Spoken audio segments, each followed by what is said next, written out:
Before we get into the video, could everyone please subscribe to my Endless Diary Tales channel? Thank you so much. Reborn once more. I tore up my engagement with Captain Ethan Collins and decided to marry a rough, simple logistics soldier instead. In my previous life, because I loved Ethan, I willingly gave up my own chance to enlist. But he took my spot and gave it to Grace Anderson, his first love. I stayed home managing the household while he spent his days passionately entangled with her. As time went on, Ethan grew increasingly disgusted with me, sending letter after letter demanding a divorce.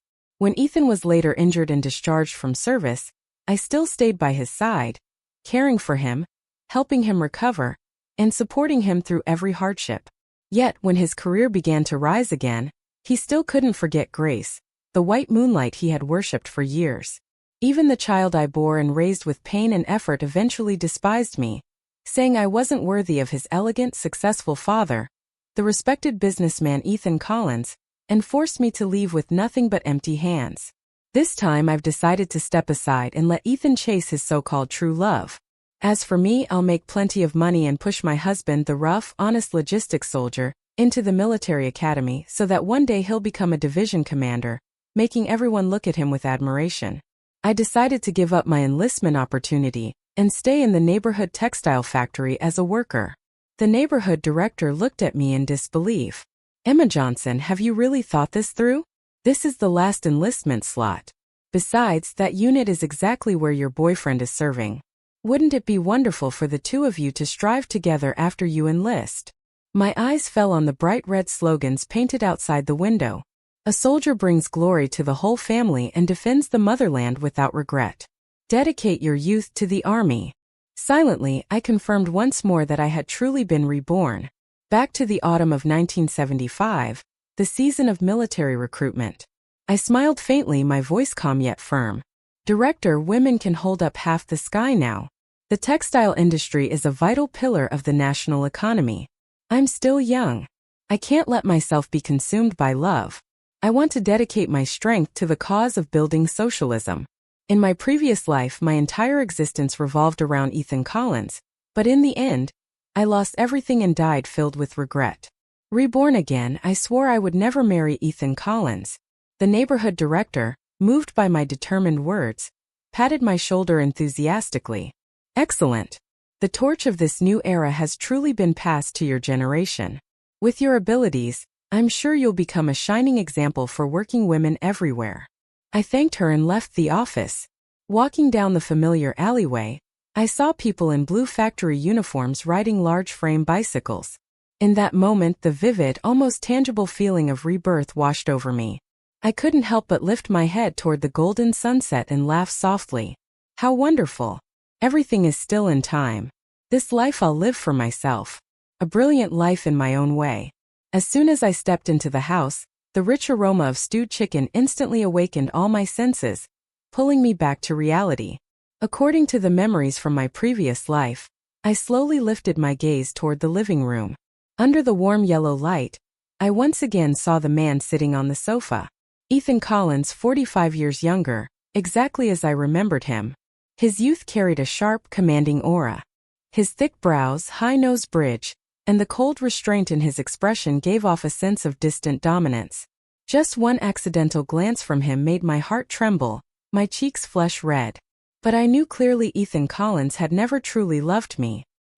He was the youngest regiment commander in the entire Southern Military District. He had a boundless future ahead of him, while I was nothing more than an ordinary textile worker. So ordinary it was almost laughable. If my grandfather hadn't once saved his grandfather's life during wartime, how could an engagement between us ever have existed in the first place? Ethan Collins frowned slightly when he saw me lost in thought. He handed me a piece of paper. It was the marriage application he had retrieved from the political office. He looked like he wanted to say something but hesitated. His mother, Mrs. Collins, who had come with him, immediately cut in with a cold, firm voice.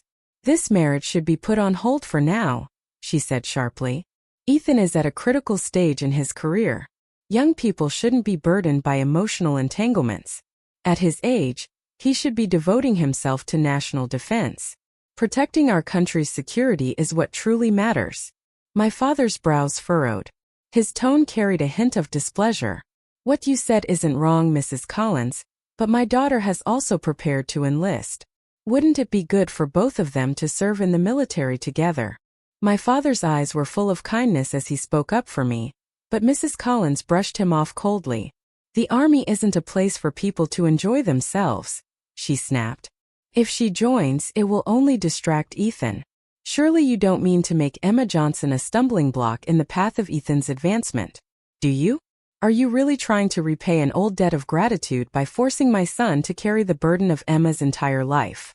Her eyes landed on me, filled with disdain, as though I were a worthless object. The Collins family came from generations of soldiers, deeply rooted and highly respected. Because of that, Ethan's parents had never thought highly of me. In the past, they had shown their discontent about this engagement more than once, but because of the old life-saving debt between our families, they couldn't openly break it off. So the matter had dragged on until now. The marriage application Ethan had just given me wasn't something he had wanted himself. It was his grandfather who had forced him to submit it. Meanwhile, my parents always went out of their way to remember Ethan's preferences and habits, putting his wishes above everything else. Every word, every gesture they made was cautious to the extreme, terrified of doing anything that might offend him. A marriage built on such inequality was meaningless. I stayed silent. Ethan narrowed his eyes at me, about to say something. But before he could open his mouth, I spoke first. I think Mrs. Collins is absolutely right, I said calmly. Marriage is a serious matter. It shouldn't be rushed. The room fell into stunned silence. No one had expected me to respond that way. Ethan looked utterly taken aback, his eyes filled with surprise and confusion. His lips parted slightly as if to speak, but in the end, no words came out. A deep crease formed between his brows. Clearly, he hadn't yet adjusted to my reaction. In my previous life, Ethan had taken back the marriage application right in front of me. I had cried and begged him desperately. And in the end, he reluctantly agreed on one condition: that I would stay home to manage the household and serve his parents dutifully. If I could do that, he said he would try to persuade them to approve of me. I agreed without hesitation, willingly giving up my opportunity to enlist. But then he used that very enlistment slot to give to his youthful sweetheart, Grace Anderson. After we married, Ethan's regiment was transferred to the south, and he refused to let me go with him, leaving me behind alone in the north. I didn't complain. I poured all my heart into managing the family, waiting for him to return. But in Ethan's eyes, my diligence and devotion became something rustic and unsophisticated. My sincerity turned into vulgarity. His heart belonged entirely to Grace Anderson, the performer in the Army art troupe. He grew to despise me more and more, sending letters home insisting on divorce again and again. Later, during a field exercise, Ethan stepped on a landmine while trying to save Grace. His leg was badly injured, and his military career was over. Proud as he was, he refused to become a burden to the Army and wouldn't accept a desk job. In the end, he applied for discharge and returned home. Grace Anderson didn't hesitate for a second. She turned around and accepted the proposal of the commander's son. In an instant, Ethan Collins lost everything. He spiraled into despair, completely broken. And I, foolishly setting aside all the pain and humiliation of the past, stayed by his side. I refused to leave him. I taught myself acupuncture and spent countless days and nights caring for him, helping him recover. By the late 1980s, when the wave of economic reform swept across the country, Ethan seized the opportunity and stepped into the business world. He worked hard and eventually built a successful career. I thought that after all those years, maybe, just maybe, I could finally see a happy ending for us. That illusion shattered the day I was taking care of my sick mother-in-law in the hospital, and happened to see Ethan carefully supporting Grace Anderson into the maternity ward. In that moment, I finally realized what I had been too blind to see. The tenderness and affection in his eyes were things I had never once received. All this time, his heart had never let go of that youthful love. He didn't remember the years I'd spent tirelessly taking care of him, the sleepless nights I endured when he was injured, or the sacrifices I made for him. To him, everything I did was nothing more than a burden. His heart was like a block of ice. No matter how much warmth I poured into it, it never melted. As the years passed, his coldness chipped away at me. I became a pitiful woman, someone the world mocked behind my back. Even my own child, the one I had carried for 10 months and raised with every ounce of love I had, began to look down on me. "Mom," my son said with disgust, "you should look in the mirror. What part of you deserves Dad? Aunt Grace and Dad are the ones who truly belong together. You're the reason they couldn't be together all these years because you were trying to repay some so-called family debt. You should have let Dad go a long time ago." Even at his wedding, I, the mother who had given birth to and raised him, wasn't invited. Instead, it was Grace Anderson, the woman who had destroyed my marriage, who sat in the seat of honor beside Ethan, basking in the blessings of their guests.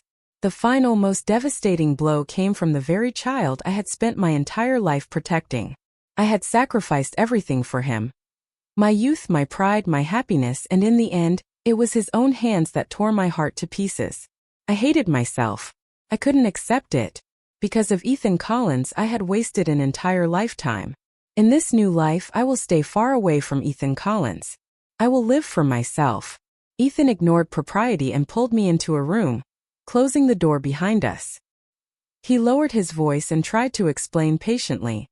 "Emma, my parents just think we're still young. There's no need to rush into marriage right now. The military district has been busy lately, but once things calm down, I'll resubmit our marriage application. Besides, if we're in the same unit after getting married, it might cause unnecessary problems. As for your enlistment, maybe you should think it over a bit more." I looked at him and smiled faintly, my tone calm. "No need to think it over, Ethan Collins. I never intended to enlist just to become your comrade in arms." My words caught him off guard. For a moment he just stared at me, clearly unable to believe I would give up such a rare opportunity so easily. A faint mocking smile tugged at his lips as he replied, his voice tinged with irony. "Emma Johnson, since when did you learn this little trick? Acting distant just to hold on tighter? Enlistment isn't a game. The army isn't a place for you to play around with your emotions." His words might have sounded righteous, but I knew better than anyone that they were hollow. In my previous life, he had used our engagement as an excuse to force me to give up my enlistment spot, only to hand it over to Grace Anderson. And now, in this life, he was already beginning to repeat the same excuses one after another to stop me from joining the army. Let's be honest, Ethan Collins simply wanted me to give up my enlistment spot for his white moonlight, Grace Anderson. I clenched my fists tightly. I had already made up my mind. I was about to tell Ethan that I wanted to break off our engagement when a loud knock suddenly came from the door, followed by Mrs. Collins's sharp voice from outside. "Ethan, it's getting late. We should go. Didn't you say you'd help Grace fix her radio today?" Ignoring our unfinished conversation, Ethan only turned back to say briefly, "I'll come find you once I'm done," before leaving in a rush without even glancing back. I watched his figure fade into the distance, already knowing I wouldn't see him again that night. My parents, eager to welcome him properly, had even slaughtered the chicken they'd been saving for the new year. My father had woken up early that morning, sweeping the front yard several times and carefully scrubbing each stone on the front steps with clean water. My mother had been busy all day wiping the square wooden table over and over again, then gently spreading the floral tablecloth she treasured so much she rarely used it. The window panes sparkled after being polished with old newspapers, and even the portrait of the national leader hanging on the wall had been dusted carefully. But despite all their efforts, Ethan Collins still couldn't be persuaded to stay for dinner. As long as Grace Anderson was around, he would forget I even existed. Grace had been Ethan's classmate in high school. Beautiful, talented, graceful in both singing and dancing. She was the light in his heart, the one he had never stopped adoring.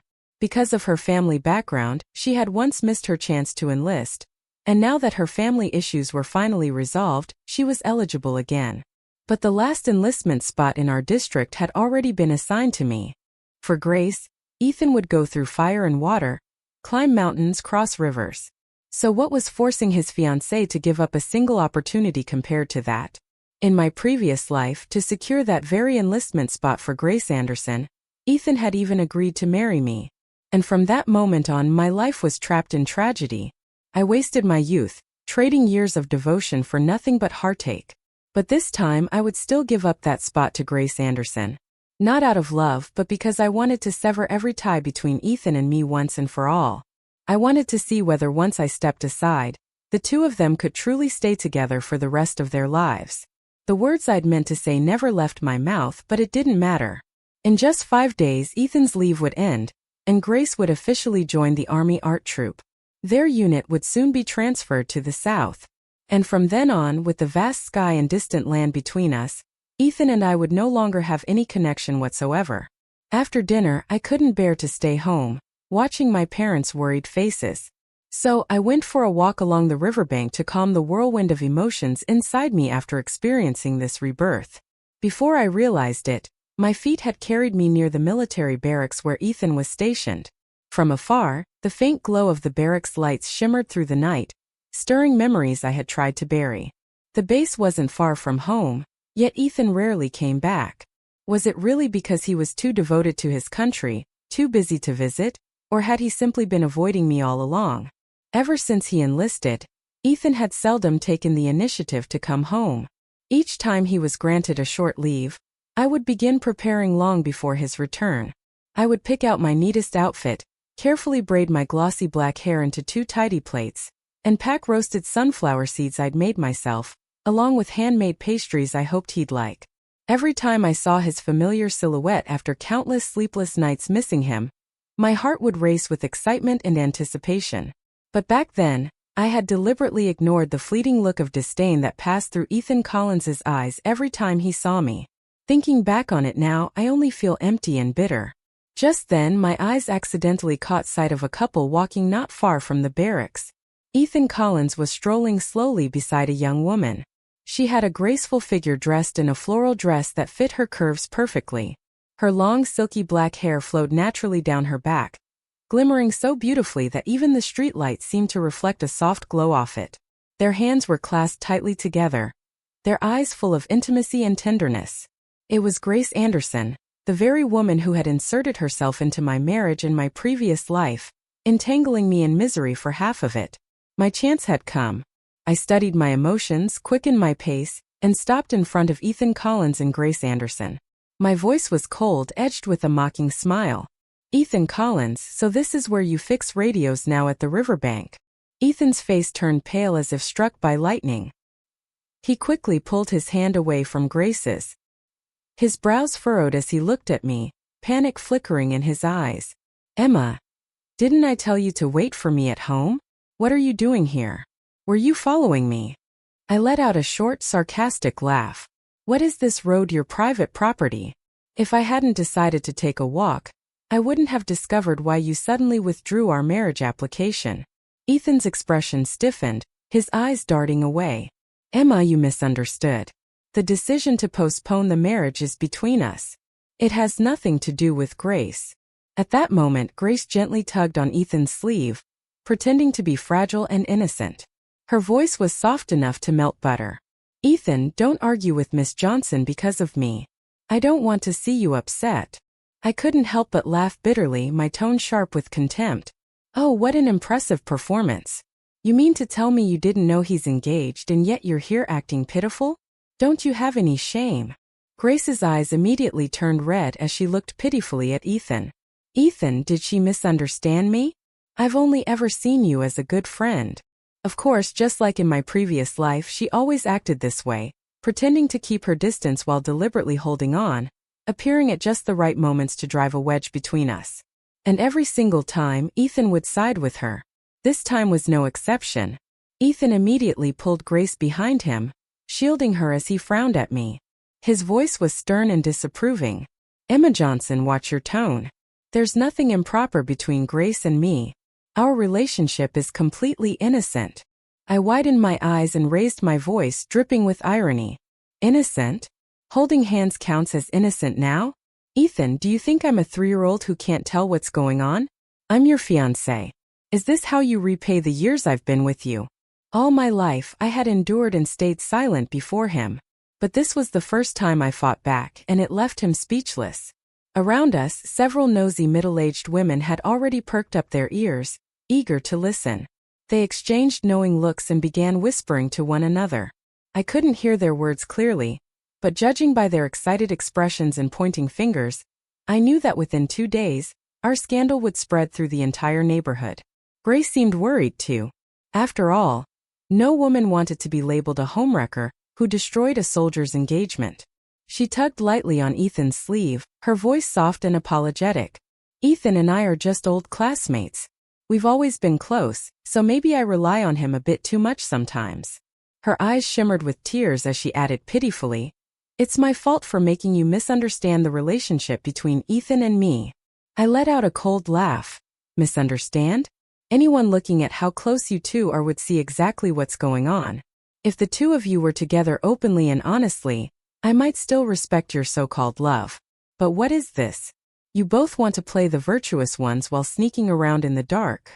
The moment those words left my lips, Grace Anderson's eyes filled with tears. She choked out between sobs, "Emma Johnson, Ethan and I have never done anything wrong to you. How could you say such things about me?" In front of Ethan Collins, she always acted like a fragile, innocent flower, pure and delicate. But behind his back she constantly provoked me. Her cruel words from my previous life were still carved deep into my memory. "You have nothing," she had said. "Just a poor, pitiful girl from the countryside. What makes you think you're good enough to marry Ethan Collins? You even went to his unit, begging to follow him into the army. How shameless can you be? Didn't your family force him to marry you because of that old life-saving debt? People like you, lonely and poor, even if you died, no one would care." In my past life I had been too weak to fight back. But this time I refused to let her trample me again. I wouldn't lose to her. Not in this life. Sure enough, Ethan's face darkened, his voice rising in anger. "Emma Johnson, watch what you say. I withdrew the marriage application because of work. I needed to reconsider the timing. Don't drag Grace into this. There's nothing filthy between us. You're being unreasonable. I want you to apologize to Grace right now." Beside him, Grace wiped away her tears. But in the depths of her eyes, I caught a flash of satisfaction.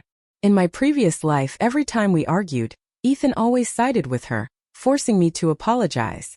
I had cried, insisting that she was the one who provoked me first, but he never believed me. To him, Grace Anderson, the gentle, refined, cultured woman, couldn't possibly speak such venomous words. And now she continued her act, her voice trembling softly as she clutched Ethan's arm. "Ethan, it's my fault. Please don't be mad at Miss Johnson because of me." Her tone was kind and forgiving on the surface, but every word fueled the fire. I walked straight past Ethan, pointing a finger right in Grace's face. My voice was cold and sharp. "Shut your mouth. Stop pretending to be some pitiful little angel. You're disgusting. Destroying other people's relationships while playing the victim." In my previous life, I had never dared to talk back to Ethan. I had never been this strong. He was furious, practically shouting, "Emma Johnson, if you won't apologize, then get out of my sight. I'll never marry a rude, vicious woman like you." I laughed, a bitter mocking laugh that cut through the night air. "Ethan Collins, don't worry. From now on, you'll never have to see me again." Ethan froze, his eyes flashing with alarm. "What do you mean?" "Exactly what you've always wanted," I said calmly. "Our engagement was arranged when we were children. We never registered for marriage, so as of now, consider it broken. I won't keep deceiving myself. You don't owe me anything, and you don't need to marry me out of gratitude to your grandfather. Stay with Grace Anderson. I'm stepping aside. I wish you both happiness. From this moment on, our engagement is over. Whatever happens next, we go our separate ways." I turned and walked away without looking back. In my past life, I had watched Ethan Collins's back as he walked away from me countless times. But in this life, it was finally my turn to be the one to leave first. 2 nights later, in the middle of the night, half asleep and half awake, I heard a faint tapping at my window. I already knew who it was after all. This wasn't the first time. Not wanting to wake the neighbors and give them more to gossip about, I quietly pushed open the window. And there he was, Ethan Collins, climbing through the window ledge, stepping silently into my room. His eyes were deep and still like a silent lake, dark, unwavering, and locked tightly onto me. In them I could almost see 1,000 unsaid words, emotions surging beneath the calm surface like hidden waves. That look again. It was that very gaze, so full of what seemed like passion and lingering tenderness, that had deceived me in my previous life again and again until I was completely lost in him. I secretly dug my nails into my thigh, reminding myself to stay calm. My voice was cold when I asked, "What are you doing here, Ethan Collins?" He grabbed my wrist firmly, his voice low and demanding as he leaned closer. "I heard from the neighborhood director that you gave up your enlistment spot. Is that true?" I nodded. "Yes. I don't have the ambition for that path, so I decided not to enlist to avoid causing unnecessary trouble for the organization. I thought Ethan would be pleased. After all, he had always been waiting for me to give up my enlistment spot so that he could hand it over to Grace Anderson. But instead, his expression instantly darkened. "Emma Johnson, what are you playing at?" he snapped. "First you give up enlistment, then you break off our engagement. Don't you think you've taken this joke far enough?" I curled my lips into a faint mocking smile. "Isn't this exactly what you've wanted all along? You get to give the enlistment slot to Grace Anderson, and I even step aside so she can take my place as your wife. The two of you can soar through the military ranks together, the golden couple of the regiment." Ethan's face froze in shock, clearly not expecting me to say it outright. He rubbed the tip of his nose awkwardly, at a loss for words. "What nonsense are you talking about? I already promised my grandfather that once this busy period in the military is over, I'll marry you. Before I'm transferred to the South, I'll even make sure you're pregnant. The position of Mrs. Collins has always been yours. You don't need to pull stunts like this just to get my attention. People outside are already gossiping, and Grace has been very upset these past few days. I don't want these rumors to hurt her." A bitter laugh escaped my lips. I lowered my head, trying to hide the moisture gathering in my eyes. Even though my heart had long gone cold, there were still corners of it that ached. So that was why he came. Not because he still cared about me, but because he didn't want Grace Anderson to suffer from gossip. "Ethan Collins," I asked softly, "you never loved me, did you? So why insist on marrying me?" He froze, confusion flickering across his face before his brows knit together impatiently. "What difference does it make? Love or not, this marriage was arranged by our parents long ago, decided by a matchmaker. It's not something I ever had a choice in." I was silent for a moment before speaking again, my voice calm and steady. "Ethan, chasing after you all this time has been exhausting. I don't want to do it anymore. For years, I convinced myself that we'd always be together. But looking back now, that was just a lie." I told myself. He said nothing, only pressed his lips tightly together, his expression unreadable. I took a deep breath. "You should go. Don't come looking for me again. Let's each live our own lives in peace." The air froze between us. Then I heard him let out a low, scornful laugh. "Fine, then let's end it here. I just hope you don't regret what you've said tonight." Without another word, he climbed back out the window the same way he came. With a sharp thud, the window slammed shut behind him. This time, his departure didn't shake me. I turned off the desk lamp, closed my eyes, and drifted back to sleep. Without that engagement, Ethan Collins and I were always meant to be two parallel lines, never meant to cross. I was no longer naive enough to believe he couldn't bear to leave me. Even if there had once been a flicker of affection in his heart, it was nothing more than a fleeting, meaningless impulse. In my previous life, I had never once set foot in his heart. And in this life, I certainly wouldn't either, as long as I cut away all lingering attachments. Ethan Collins and I would have nothing more to do with each other. From now on, I would use the advantage of my rebirth to focus entirely on earning money. The era of economic reform was just around the corner. This time, I wouldn't be foolish enough to fall in love again. I would fight for myself. After Ethan's home leave ended, he returned to his unit while I began my new routine, arriving at the textile factory before dawn each day. Surrounded by rows of massive weaving machines, I concentrated on every movement, every small detail of their operation, never daring to let my mind drift for even a second. During my short breaks, I eagerly sought advice from the most experienced workers, learning every bit of technique I could. Neighbors and coworkers gossiped behind my back. "Has that Johnson girl lost her mind?" someone whispered. "She gave up being an officer's wife just to become a factory worker? Her father must be furious. No matter how skilled a worker she becomes, She's still just labor class. How could that compare to being the wife of a regimental commander? Of course, none of them had memories of a past life as I did. Their vision was limited. They couldn't know that after 1984, the government would begin scaling back planned production quotas. And by the mid-1980s, China would become the world's largest textile powerhouse. The private economy would explode with opportunity. Right now, clothing consumption was still modest. Materials, colors, and styles were all simple and repetitive. But in the future, the textile and fashion industries wouldn't just meet basic needs. They would evolve toward personalization, style, and function, diversifying rapidly. I had to stay in the factory for a few years, master the craft, and prepare myself. When the country entered its era of rapid development and reform, I would be ready to rise with it.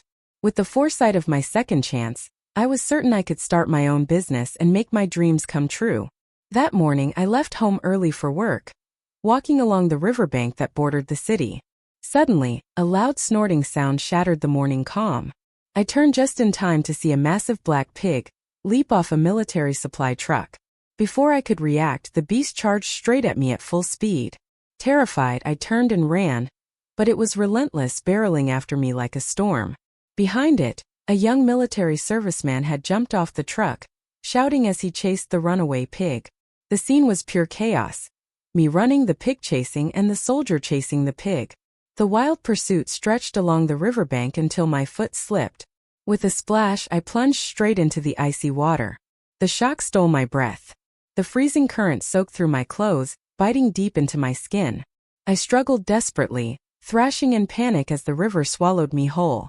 Was I really going to die again? Reborn just to drown because of a pig? Dirty river water filled my eyes, nose, and mouth. I coughed and gasped, my lungs burning. Tears welled up, though they were lost in the swirling current. Was fate mocking me all over again? I flailed, reaching for anything to grab onto. But my hands only closed around slick, useless water grass. Just then, the soldier who had been chasing the pig spotted me fall in. Without a second thought, he dove into the river. With a few strong strokes, he reached me, wrapping his firm arm around my waist and pulling me toward the shore. By the time we got to land, I was drenched and miserable. My soaked clothes clung tightly to my body, outlining every curve of my chest. The soldier quickly stripped off his own wet uniform jacket, wrung it out, and handed it to me, signaling for me to put it on. He scratched his head awkwardly, his eyes flickering with a mix of embarrassment and concern. "Comrade, I'm so sorry," he said sheepishly. "That pig didn't know any better. It must have scared you half to death." But I didn't answer right away because at that moment I got a clear look at his face. My whole body froze. A complicated rush of emotion welled up inside me. 45 years ago, in my previous life, I had met him once before. It was right after I had married Ethan Collins. Ethan had grown so tired of me that he eventually sent a letter demanding a divorce. Lost and desperate, I packed a few pieces of clothing and boarded 3 different buses. After 3 days and 2 nights, over 2,000 kilometers, I finally reached his military base in the south. But Ethan refused to see me. Instead, he sent someone to hand me a slip of paper that read, "Life has become too suffocating. We don't share the same ideals. Continuing like this won't do either of us any good. Let's divorce and find our own peace." Unable to see him, I wandered outside the camp, hungry, cold, and utterly drained. I eventually collapsed near the fence. That was when a young, honest-looking logistics soldier happened to pass by. He gave me 2 steamed buns and even helped me find a small inn that didn't require a letter of introduction so I'd have somewhere to rest. Years later, I learned that he was a cook and quartermaster in Ethan's unit. His name was Aaron Blake. He was intelligent and hardworking, but because his family had been poor, he'd only finished middle school before enlisting. And now in this new life our paths had crossed again twice. Wasn't that some kind of destiny? I couldn't help but think that perhaps fate had brought Aaron Blake back into my life for a reason. A strange warm fondness began to stir inside me. I bit my cold, trembling lip, pretending to pout in mock frustration. What kind of pig wrangling is that? Letting it run wild and nearly kill me. You can't just let this go. Aaron rubbed the back of his neck, looking guilty and flustered. It's my fault. I'll definitely make sure this pig learns some discipline. I'm really sorry you had to go through that. I narrowed my eyes and with deliberate mischief said, and what about the fact that you saw my body? How are you planning to make up for that? His face went crimson as he dropped his gaze to the ground, gripping the hem of his uniform. His voice came out in a stammering whisper. I didn't mean to. Whatever you say, I'll do it. Trying to hold back a grin, I put on a serious expression. A girl's reputation is everything, you know. If people find out about this, all those gossiping aunties will say I've lost my virtue. How could I ever show my face again? As I said that, I bit my lip to suppress the smile threatening to curl at the corners of my mouth. Aaron really was as honest as I remembered.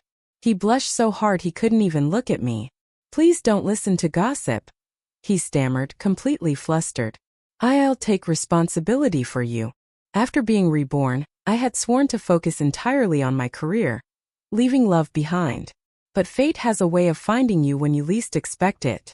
And in his gaze, so genuine and steady, something tender began to grow quietly between us.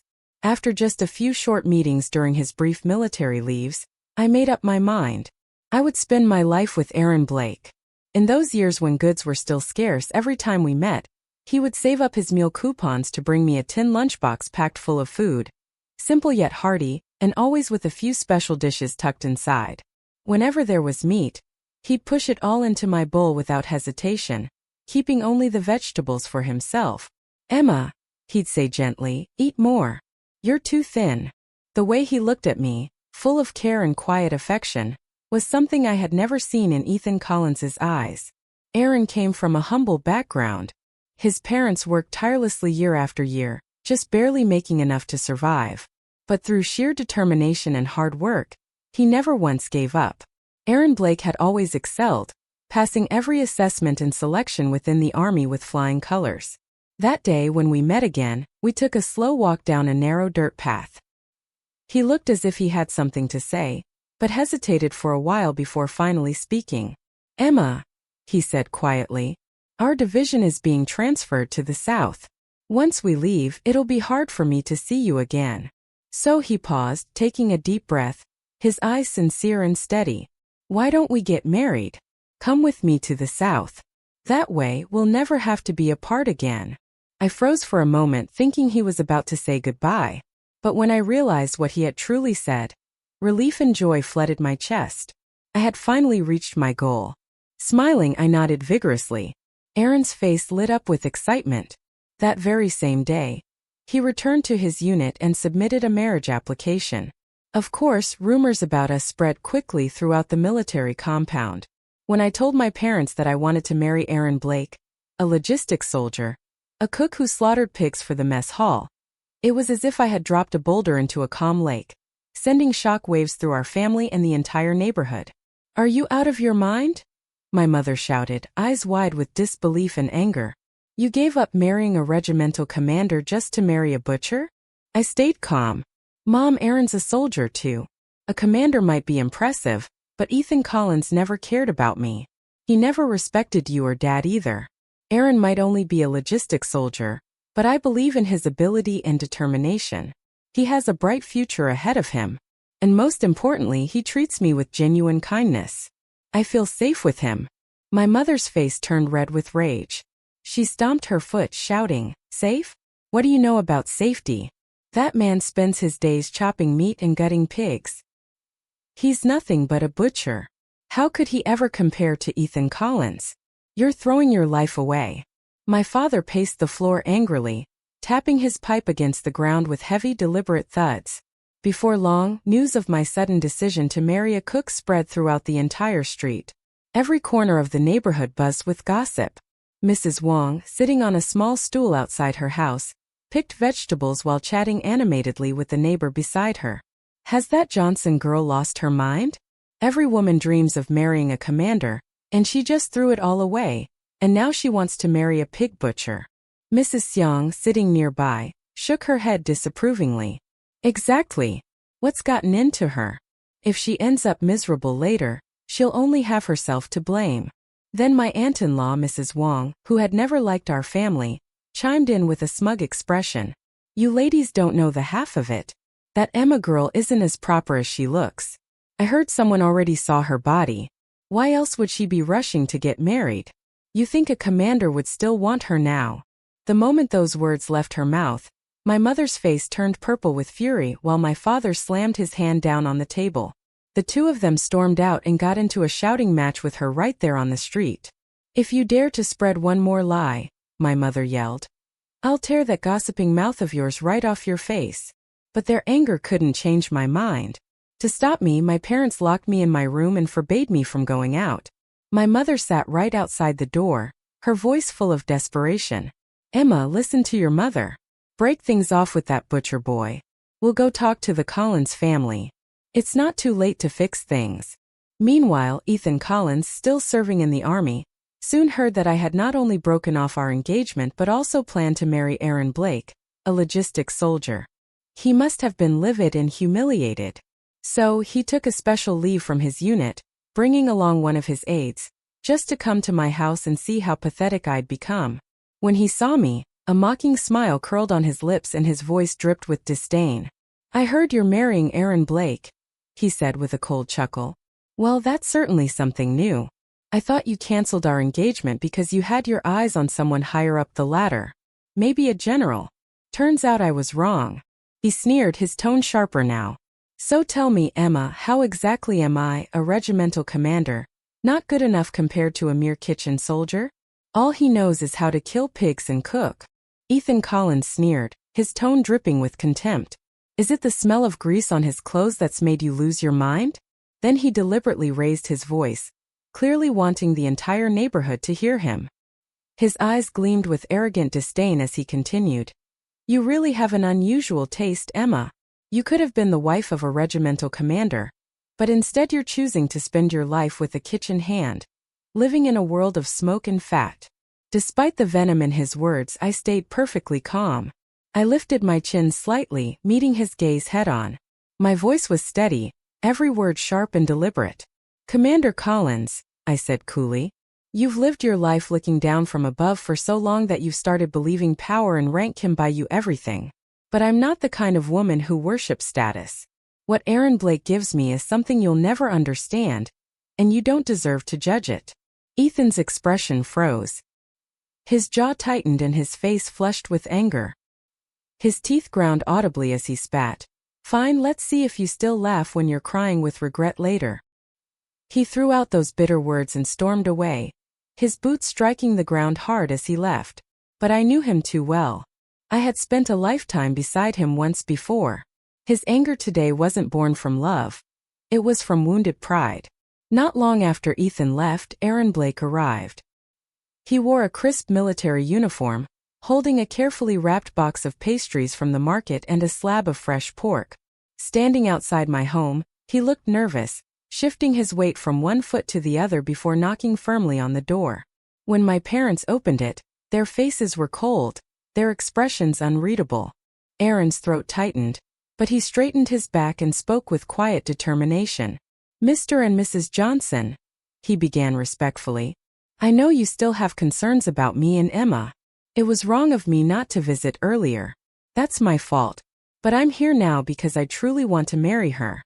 I may not hold a high position, but my salary is enough to support both of us. Every cent I earn, I'll give to Emma to manage. I know I can't compare to Commander Collins in rank or status, but I have a sincere heart. I can promise her a life that's stable and warm. Please give me a chance.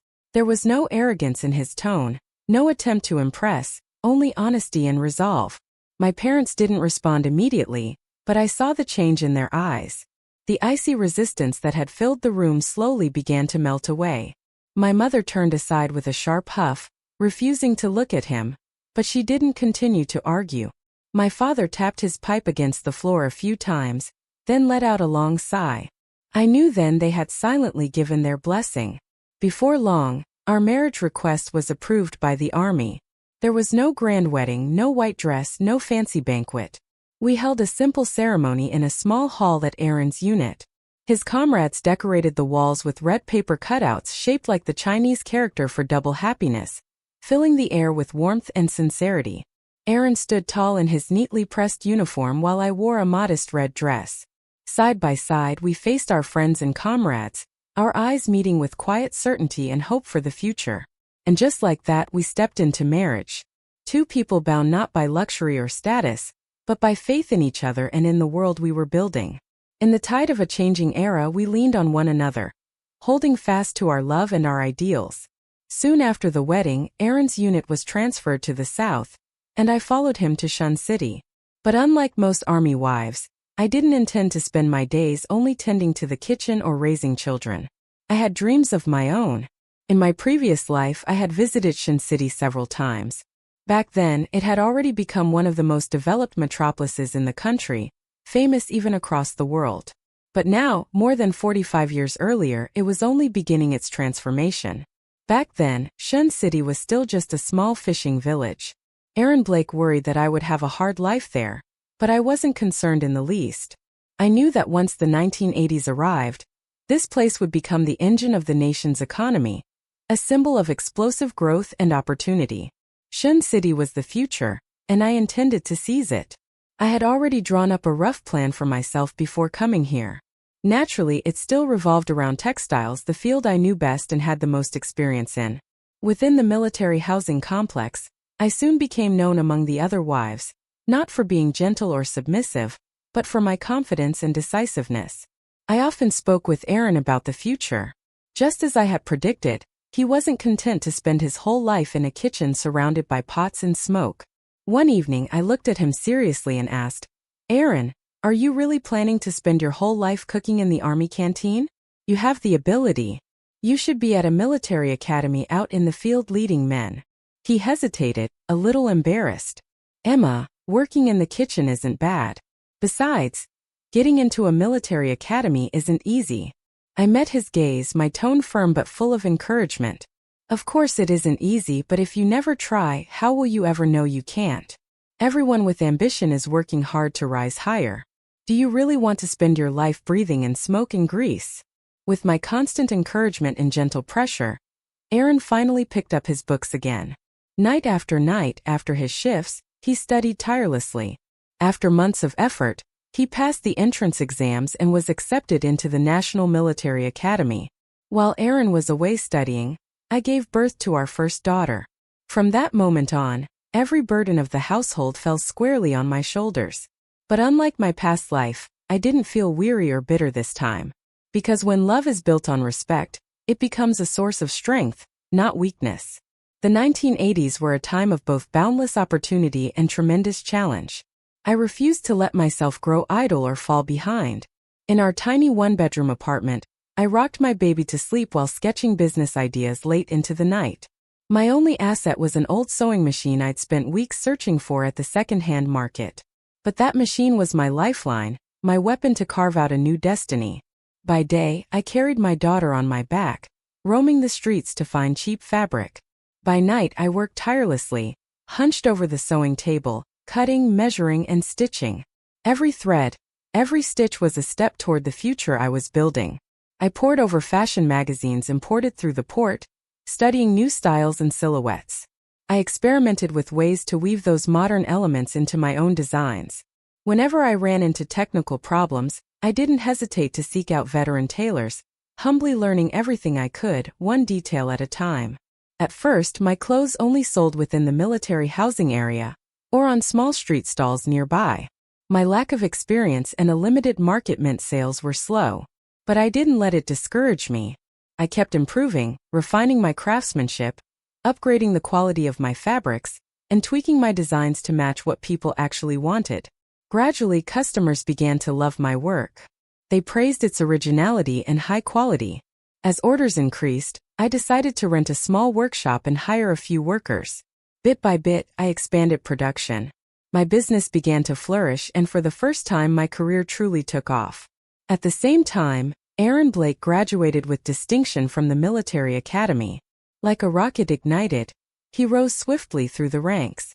Armed with solid knowledge and relentless determination, he proved himself time and again in the field. From his earliest assignments, he volunteered for the most demanding missions.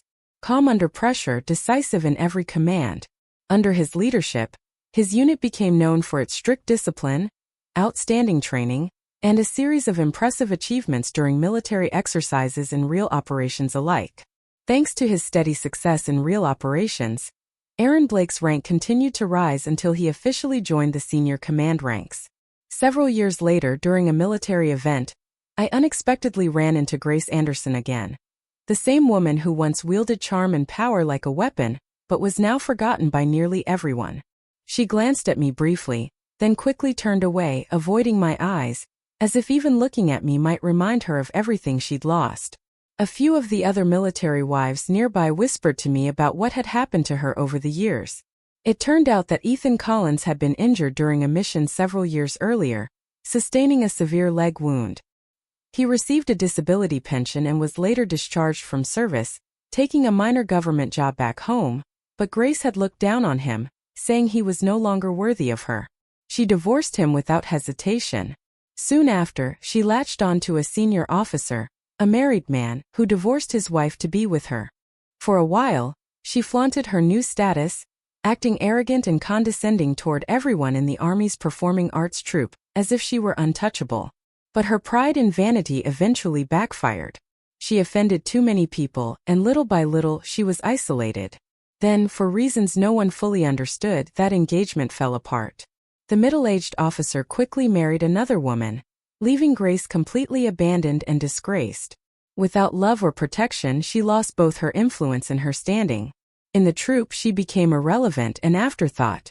As for Ethan Collins, after leaving the Army, his administrative work didn't last long. He made a serious mistake that caused major financial losses to the government. He was dismissed from his post soon after. Since childhood, Ethan had been the golden boy, born into privilege, praised by everyone, never tasting defeat. Now, blow after blow, he fell apart completely. He severed contact with his old friends and comrades, disappearing from everyone's lives. The woman telling me this story sighed in sympathy, but I felt nothing. No pity, no sorrow. Everything they suffered now was the consequence of their own choices. If anything, part of me thought their punishment still wasn't enough. Time passed, and by the dawn of the 21st century, after decades of relentless effort and ambition, I had built a textile empire from the ground up. My factory had expanded far beyond what I once dreamed of. From a small, cramped workshop, it had grown into one of the country's leading companies in the industry.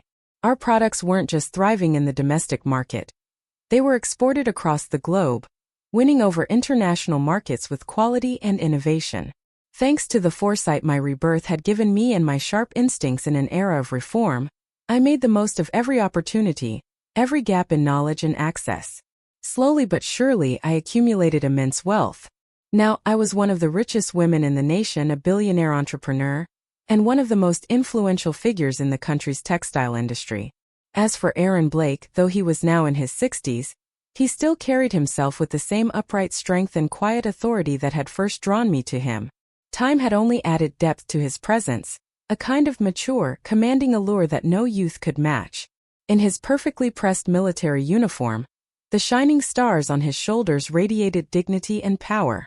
Yet whenever his eyes met mine, all that authority melted away, replaced by warmth and tenderness that never faded, no matter how many years passed. Through the seasons and the storms of life, our bond had only grown stronger. In this marriage, Aaron and I had always understood and supported each other through hardship, through success, through the calm and the chaos alike. We faced the world side by side, hands clasped, hearts unwavering. The years flowed by, and through all their changes, one thing remained constant: Aaron beside me, our devoted daughter, and our sweet little granddaughter. A life full, peaceful, and complete. A fullness of life. Something I had never even dared to dream of in my previous lifetime. Until that day, Aaron and I were driving our granddaughter to the park. As we approached the parking lot, an old man limped out from the guard booth, his hands trembling as he held up a board with a QR code, signaling for us to scan and pay the parking fee. The moment our eyes met, time seemed to freeze. It was Ethan Collins. Both of us stood stunned in silence, caught between shock and disbelief. Aaron, of course, had long forgotten the stories of my youth, the past I'd buried decades ago. He had no idea that the frail, unkempt man before us, the one whose clothes hung off his thin frame, whose face was lined with defeat, had once been the proud, arrogant regimental commander who believed himself untouchable. Without a hint of recognition or emotion, Aaron calmly scanned the code. The gate lifted and our car rolled forward, emerging quietly into the stream of traffic. Beside me, the soft, cheerful chatter of our granddaughter filled the car. Aaron's gentle laughter followed, patient and tender as he answered each of her innocent questions. In the rearview mirror, I caught one last glimpse of Ethan. He stood rooted to the spot, motionless, his eyes vacant as he watched our car disappear into the distance. Ethan Collins. This time I knew it was truly the last time our paths would ever cross. In this lifetime, I was no longer the one who chased after someone who didn't deserve me. I was the one who finally walked away first. Do you dare walk away from a love that no longer deserves you?